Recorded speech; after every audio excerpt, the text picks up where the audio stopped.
You know, sometimes you want a clear visor when it's dark out, or you want a really tinted visor when it's really bright out. Well, how about both?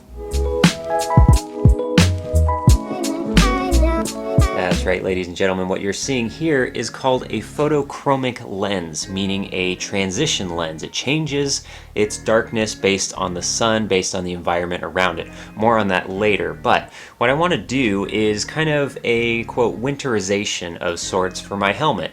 I've had my helmet for about a year and a half, and it's getting a little tired, and I want to freshen it up while at the same time dealing with our winters here. Winters in Southern California just means the sun goes down sooner, and when the sun goes down sooner, my tinted visor, which I normally go with all the time, is kind of irrelevant. I don't want to have it up the entire time I'm riding because then I get cold wind in my face. So I want to get something like this so that I can have it when it's sunny out or if it's dark. So the photochromic lens that I was talking about is this one. It's from Bell, obviously. Bell helmet, Bell visor.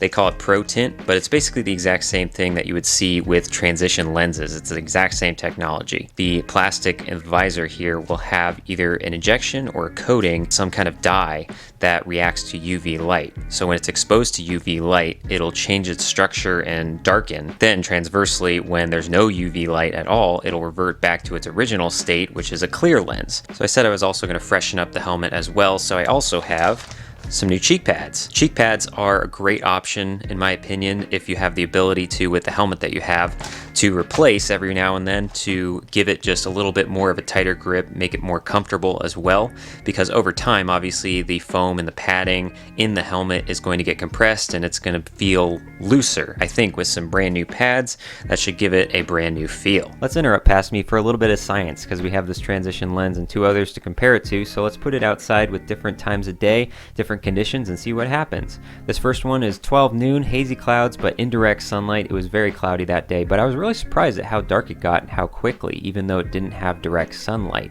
Opposed to later that day at 4 o'clock, it was still hazy, but there was direct sunlight. However, the direct sunlight was getting low in the horizon, so I think that's the reason why it didn't transition to get as dark as it did previously. Pretty interesting there. Then for kicks, I thought it'd be funny to come out an hour later after the sun has set, no direct sunlight whatsoever, but still somewhat bright out. I wasn't expecting much, and yeah, nothing happened. I stood out there for quite a while, so no direct sunlight, no direct transition. But then finally we had ideal scenarios, clear, direct sunlight, no cloud coverage whatsoever. I was expecting this to get as dark as possible, as quickly as possible, and yeah, I was right. It got really dark here really fast. Much more to the tinted side of things than the clear side of things on this one. So knowing all this, I wanted to see the opposite now. What happens when it gets really dark, and how long does it take for it to clear up? So after this test, I actually held the lens up to the sun to make sure it was fully covered as dark as possible, brought them inside and just let them sit to see how long it took for it to get clear. So this transition to get clear again took a lot longer than it did to get dark originally, but I think that's okay because there's not many riding situations that you need to get as much coverage as possible and then have no coverage whatsoever. The only thing I could think of is high noon, really bright, to a tunnel, and even then in that case, just flip up the lens, you'll be fine. But anyway, that's enough science. Let's get back to past me as he sets up his helmet and gets ready to try it out for the first time with his own eyes.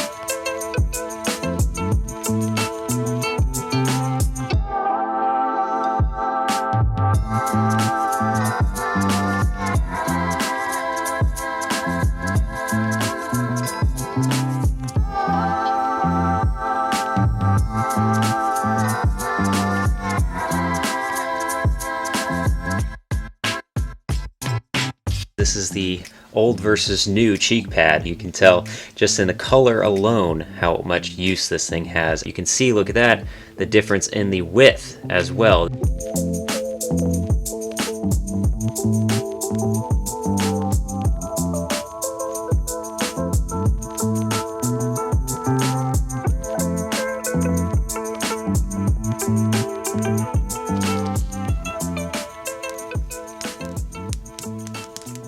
Oh, that's satisfying. This is looking nice and new. One more thing that I want to do on the inside, you see the back side of the vent here in the front.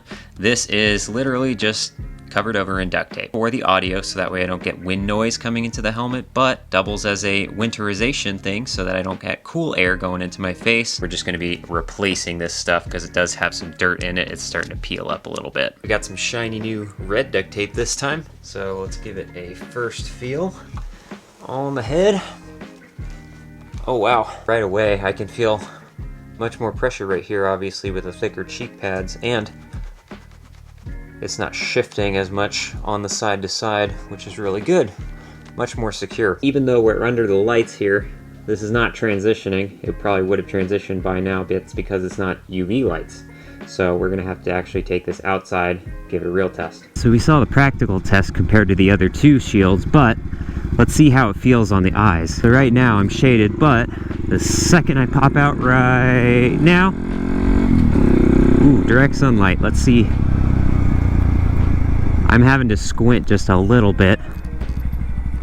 There it goes. It's starting to feel like it's getting darker. So one of the things that I'm noticing now, and I saw on the test too, pretty much only hits the spots that are directly in contact with the sun. So it's possible, like if the sun is on your side here, you'd have a dark side versus a light side. I'm curious to see how this camera is picking it up, like how tinted it looks compared to a clear one, because I've been riding opposite the sun. I'm sure it's lightened up just a little bit, but I feel like there's still a little bit of a tinge. And now we're back into the sunlight. I'm gonna try and darken it up here just by staring straight into the sun. At least to my eyes, I don't see it transition right away, but now that I'm looking around, it is clearly darker. It's just such a gradual change, you don't really notice it right away. And now that I'm behind the clouds, I can really tell that this is darker. At least now I won't have to deal with having cold wind in my face, bugs, dirt, getting in my eyes. Had to deal with that in the past, but no more. Thanks for watching.